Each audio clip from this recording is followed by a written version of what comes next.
Okay, title of this video, is the Queen real? This should get some people asking some questions, this title. What I'm going to talk about is the Queen real. Now, I'm not talking about is she a bloody reptilian or or any of that stuff, which will probably get some people clicking off right now. So I'm already down to, from 2 viewers down to 1 viewer. So here we go. What I'm talking about here is the Queen has different capacities. Okay, she has a formal capacity, and then she has an informal capacity herself. Okay, and what was interesting as well, I'm going to put this in there as well, and she also has the personal, the friend and family level of capacities. Okay, and the reason why I say this is because I'm going to get into signatures now. Okay, she signs, I'm guessing to do with the crown, she signs Elizabeth R. Okay, that's her signature for official proceedings. Okay, and then I guess she just signs her name regularly for other deal. I guess I don't know if she has a credit card or what. But you know, for regular dealings. Okay, and then with friends and family, of course, she signs with her childhood nickname. And I got this. I just started looking at this because I'm like, you know, what is she doing? Is she actually operating as a true monarch should, as a real woman, or has she isolated herself using the legal system and got protections in place via legal documents and isolating her dealings by being a different person in certain circumstances? And I think, well, if you're signing your name differently to things, then that is an indication that you are dealing in a different capacity from what the real woman would be dealing. So she's not real. This is my conclusion from just the way she signs her name. That is a legal fiction. The Queen is a legal fiction. Okay, she doesn't actually. That woman there is not really the Queen. The Queen is an idea on a piece of paper that she, the same way as your birth certificate is an idea that you subscribe to. The Queen, the whole idea of the Queen is an idea. The whole idea of a Queen is an idea. She fulfills the role of giving that idea some kind of consciousness. Okay, she's not a real woman in that capacity. Okay, whether she's even a real woman in her given name, I would also argue no, she's not. She then dropped down a level to the rest of us commoners, and she's using her common name for other matters. Okay, and this is what we all do. So we use our common trade name, what I call it, part of the corporation, for general matters. But when we really start dealing with us as men and women, we just use our first name. We use our usually Christian name or whatever name you've been given. We use that name for signing letters. You know, when I write to my mum, I don't say love, you know, my whole name. Okay, I just write my first name, Daniel. You know, so that just got me thinking. You know, just got me thinking about signatures, and that we do actually talk in terms of, because when you're dealing with other men and women in a, I hate to say personal, in a relationship, like a personal sort of, I hate to use the word personal, right? Because personal is not really what, person is not really what you think it means. A person is a made up character.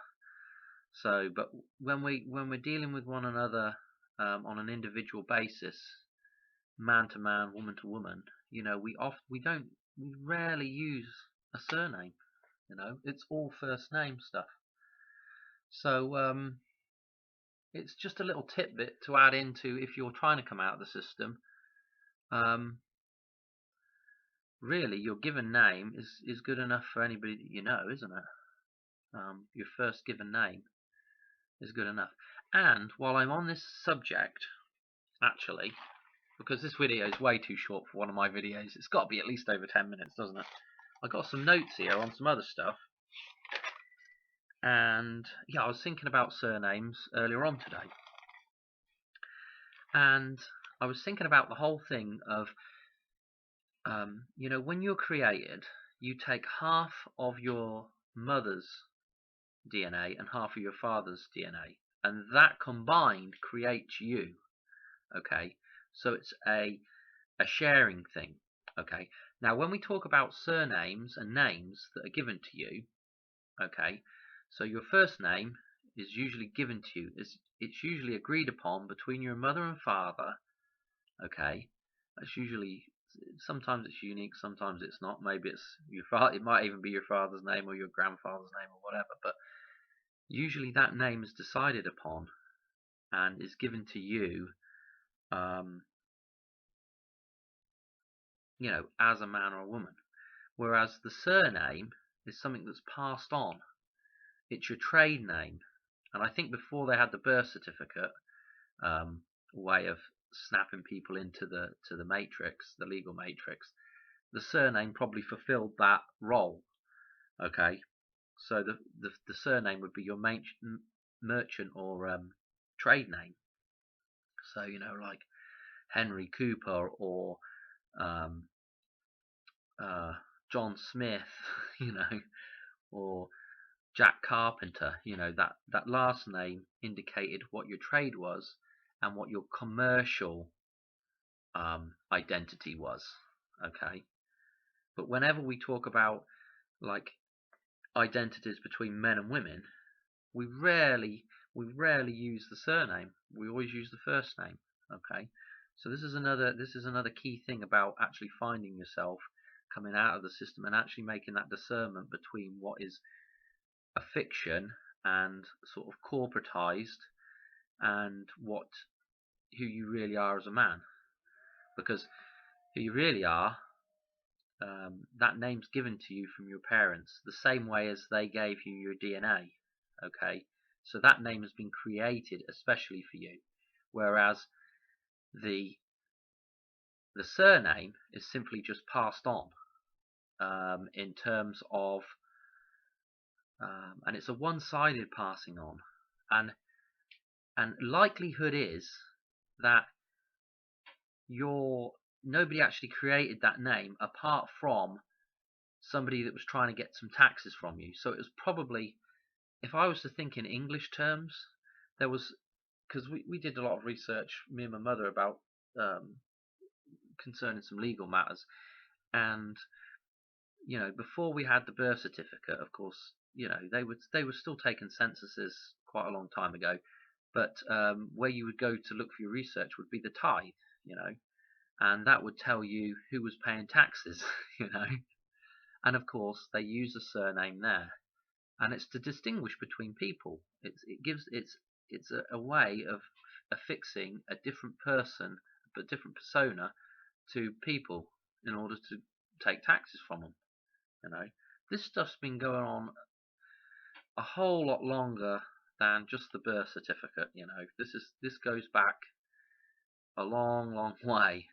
I don't know how far back surnames really go, because I just can't be bothered to research, actually. I'm just using common sense deduction here to come to these conclusions. You can go away and do your own research about it. But I did think that was interesting.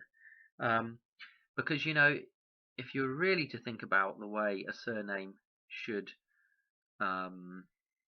develop over time, if you were really to go with the sort of creationist type of mentality, so if you were trying to think of a way of keeping your name but just distinguishing it somewhat from your original, from the birth certificate name, because it can get confusing when you have a birth certificate name that's exactly the same, albeit sometimes it's in all block capitals and sometimes it's not. I have other stuff that's not in block capitals, so you know. But anyway, when you're coming out of the system, you need a way to differentiate. I don't know if I'm saying that right. Yourself from the person that they've generated for you, you know. And so I was thinking about surnames here, and I happen to have my 2 surnames on my birth certificate, but it's not a double-barreled thing. I just happen to have one of my surnames as a middle name. I say my birth certificate, on the birth certificate that I have a copy of.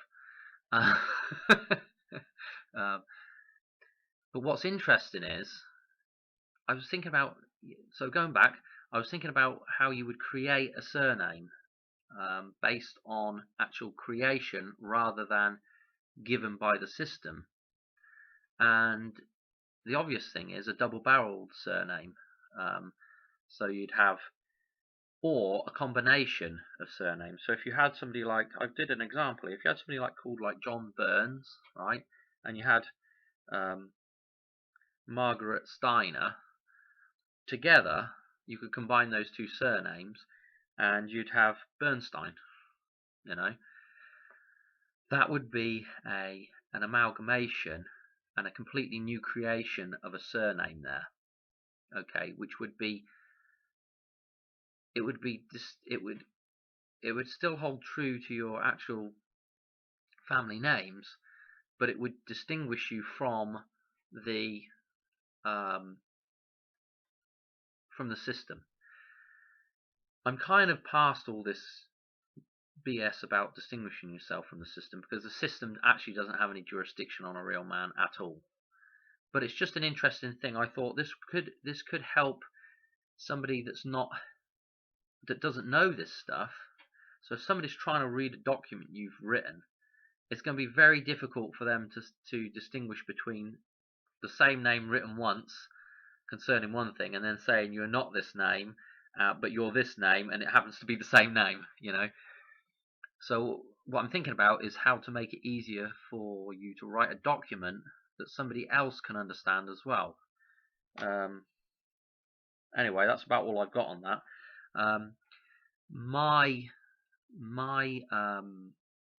What I will probably do when it comes to doing my name is I will just make a double-barreled surname which uses both my mother's maiden name and my father's name. So and I'll just put a hyphen in there, so it actually clearly makes a distinction. Anyway, that's it for this video. Like, subscribe, share if this will help somebody else. Great, you know.